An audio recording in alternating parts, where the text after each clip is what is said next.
Paano nga ba malalaman ng gender ng ibon base sa kanilang karakteristik? Pag female na lovebird, yan, medyo mas mahaba ang tuka, medyo malapad, tapos yung noo paumbok. Yan. Tapos medyo bulky, yan, nagsusubuan sila, no? Yan ang banded pair. Tapos ang female siya ang mas magaling mag nesting. Yan. Tapos medyo sa pagkakaano ko ng ilang buwan, halos mag 1 year na ako nag-iibon, mas mailap ang hen compare sa cock.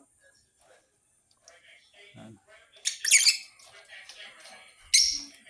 Tapos mas malakas din kumain ang cock, pag cock naman. Sa cock, yan,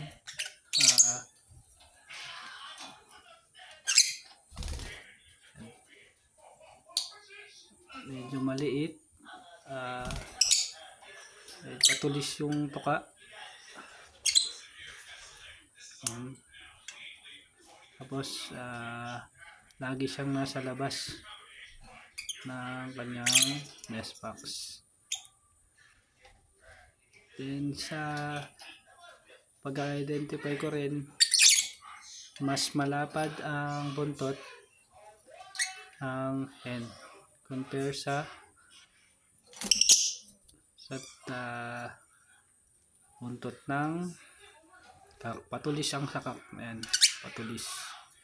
Titignan natin, patulis. Unlike sa pag ginawakan mo yan, patulis yung cock. Ang sa hen, malapad yan. Titignan natin, yan, malapad, palapad.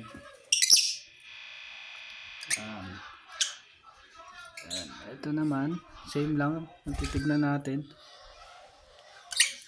Yan, patulis ang tuka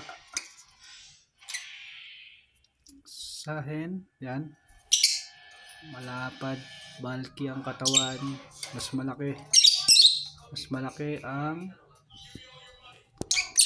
hen compared dito. Yan, hindi mailap ang cock natin. Mas mailap ang ang hen.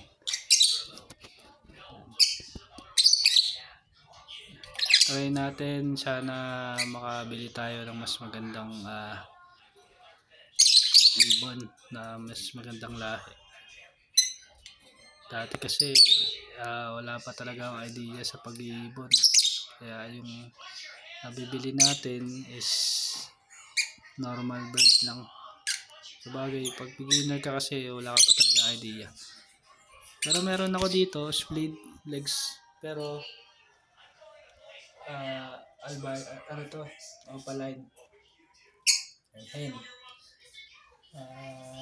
Sana mahanapan ko na to ng pair para makapag-produce tayo ng mas magandang lahi. Opaline po ito. Ayan. Opaline. Scallop. Ayan. Ang opaline. Bali, dalawa lang ang aking opaline sa aking ibon. Ito is splayed legs, pero okay naman, pabuhay pa rin naman natin. Ito pa yung gagawin kong flight stage. Tapos dito na muna yung mga new pair natin. Yan, sa kanyang maliliit.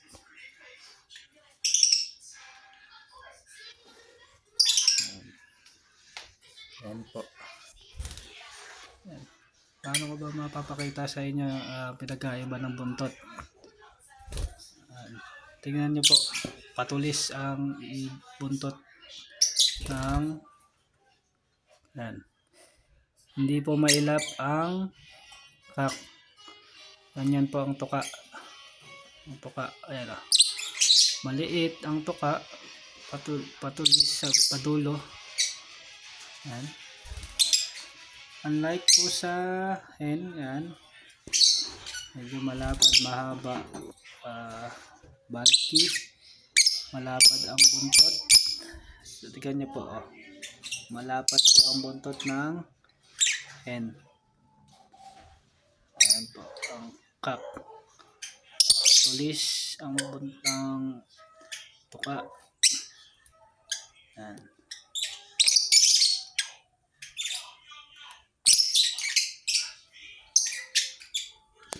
Yan lang po, share ko lang sa aking pag-aalaga ng ilang buwan.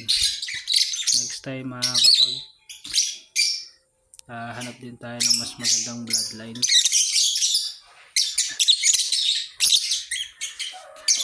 So ngayon, ito pa lang. Sooner, pag may napa-out tayo, ng bloodline. Thank you for watching, guys.